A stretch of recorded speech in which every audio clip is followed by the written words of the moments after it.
Marge, perhaps the most iconic P-38 in history. This is the fighter and nose art of America's ace of aces, Major Richard Bong. But what if I told you that her story, and perhaps even her reputation, is not necessarily true? In fact, for most of Richard Bong's Pacific campaign, Marge didn't even exist. So, what is the real story of this famous Lightning? How did she become such an iconic aircraft? And what actually happened to her 80 years later? It is February of 1944, and just returning to New Guinea is one of America's hottest new aces, Richard Bong. With 21 kills officially to his name, he has just finished a Bonds tour in the United States and is now back in the Pacific, ready to rejoin the 49th Fighter Group to continue his tear against the Japanese. For most of his first tour, he flew a standard P-38 Lightning with an olive drab paint scheme, no fancy nose art and no fancy design. In a letter home, he even once wrote, "I never have one plane long enough to paint anything on it. There's too many bullet holes." But now that he was a national icon and one of the highest scoring pilots in the war, that was about to change. But Bong was a modest person. He rarely bragged and was not a flashy pilot. So when he was given a brand new Lightning upon arrival, he opted for a simple paint scheme to separate his aircraft from the rest of the squadron. With the standard issue Army Lightning now a bare aluminum scheme, he requested that his propeller spinners, nose cones, wingtips, and rudder tips were painted bright red. This was more than enough to make him stand out and allowed him to be easily recognized by both friendly aircraft and perhaps the enemy as well. It was not quite as noticeable as the bright Fokkers of World War I, but it was more than enough to begin the legacy of what would become a very famous fighter plane. Captain Bong took this new style and kicked off his second tour in February of 1944. And it did not take long before he proved that he hadn't lost a step. On the 15th of that month, he took off for a patrol with his close friend, Lieutenant Colonel Thomas J. Lynch.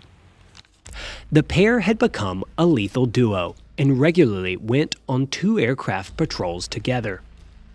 Bong was currently at 21 confirmed kills, and Thomas Lynch was not far behind with 17. With their respective resumes and long tallies of rising suns, they were perhaps the best 1-2 aerial punch in all of the Pacific. As part of this duo, on that day, Bong and his new red-tipped Lightning would score their first victory of the second tour against a Ki-61 Tony. This would be his 22nd confirmed aerial kill.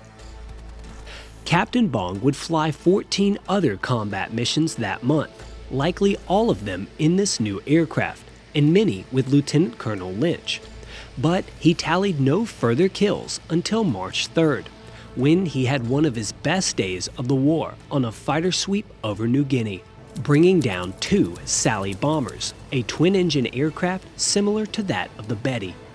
These would be his 23rd and 24th kills.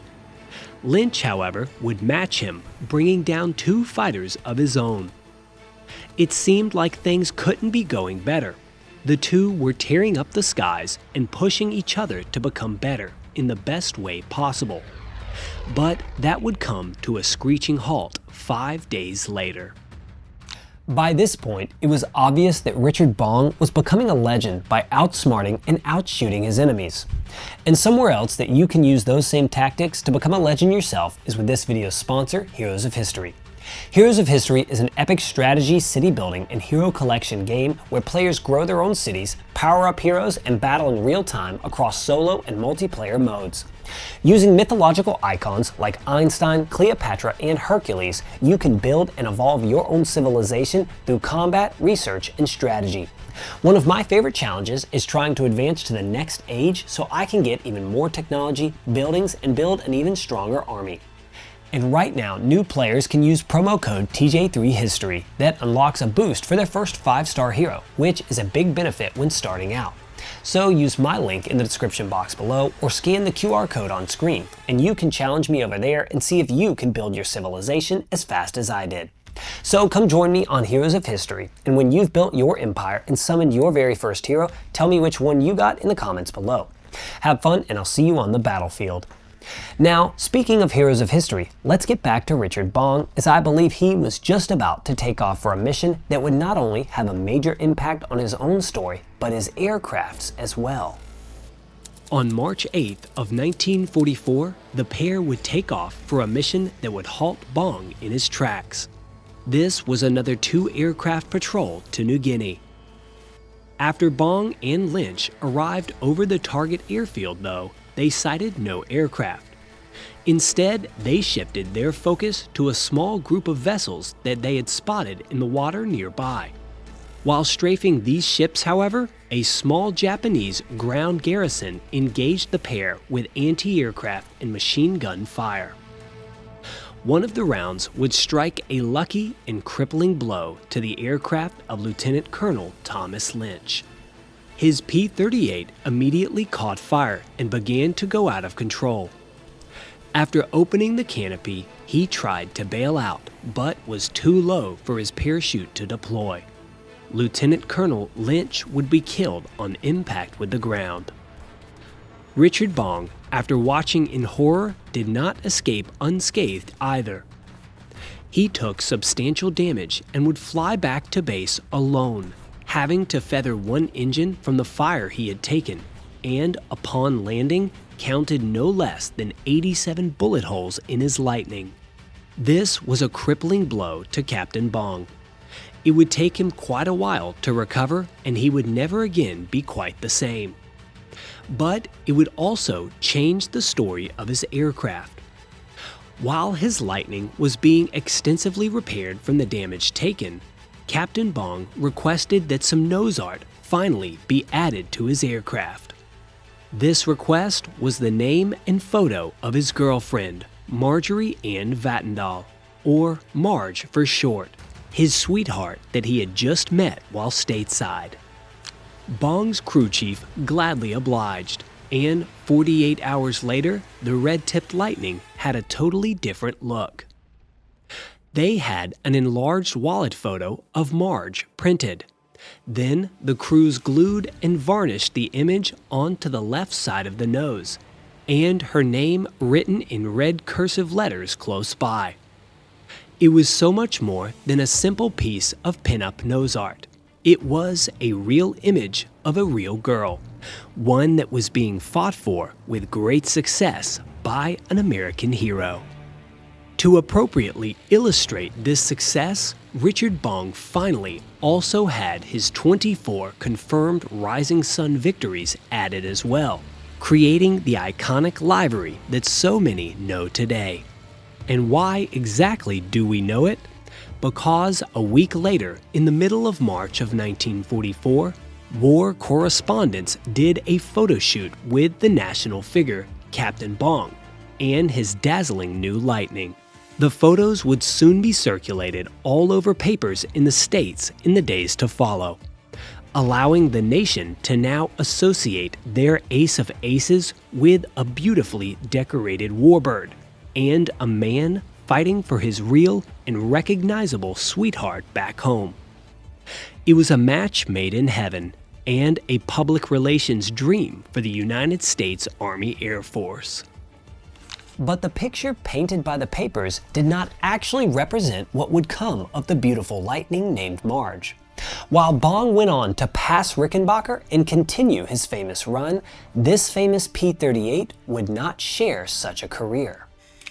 Immediately after the photo shoot, Bong likely took his new Lightning on a couple of missions, but would never score a kill in his newly painted plane.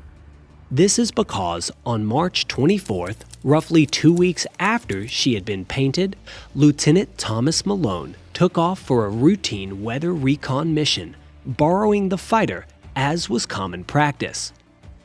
Roughly 50 minutes into the flight, however, bad weather was encountered and engine troubles hit Marge, likely still residual effects from the damage taken earlier that month. Unbeknown to Malone, the mission had already been called off, but he had now lost radio contact. It was too late.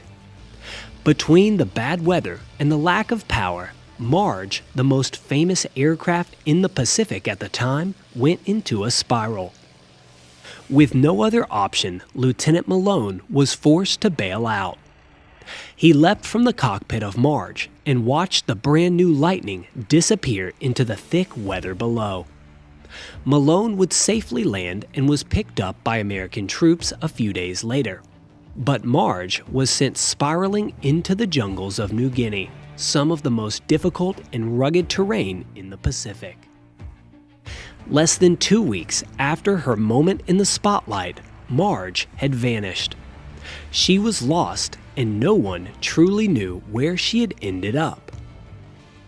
Captain Bong was likely a little distraught at his new bird being lost so quickly. But he was not out of his element by any means. He had never had nose art before and would be just fine without it again. He resumed his tally shortly after, scoring another kill on April 3rd and many more in the weeks to follow. For the most part, Captain Bong's Lightnings from here forward were mostly red-tip designs, as he could not keep the large photo of Marge on the side of his plane. It was found that the glue and varnished image kept coming off in flight and would have to be continuously reapplied. So eventually, Bongs simply kept flying his red-tipped Lightning with no nose art and no name. But when the young ace did pass Rickenbacker, a new Lightning was painted up as the original Marge, temporarily for simple publicity purposes.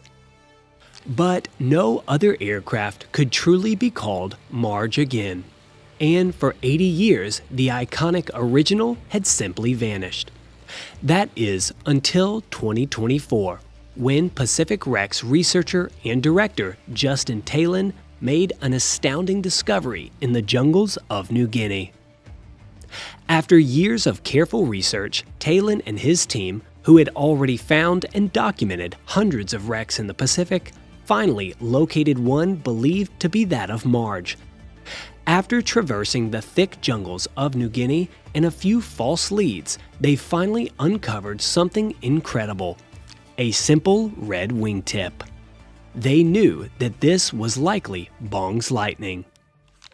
Eventually, they were able to locate the serial number, confirming that it was indeed the famous P-38 of the Ace of Aces. She could now be properly documented, with pieces preserved and likely eventually put on display for all the public to see. Now, more than 80 years after she was originally lost, the book could finally be closed on one of the most famous and misunderstood American fighter aircraft in history. Thanks for watching. Feel free to support my work at the links below, and I'll see you next time.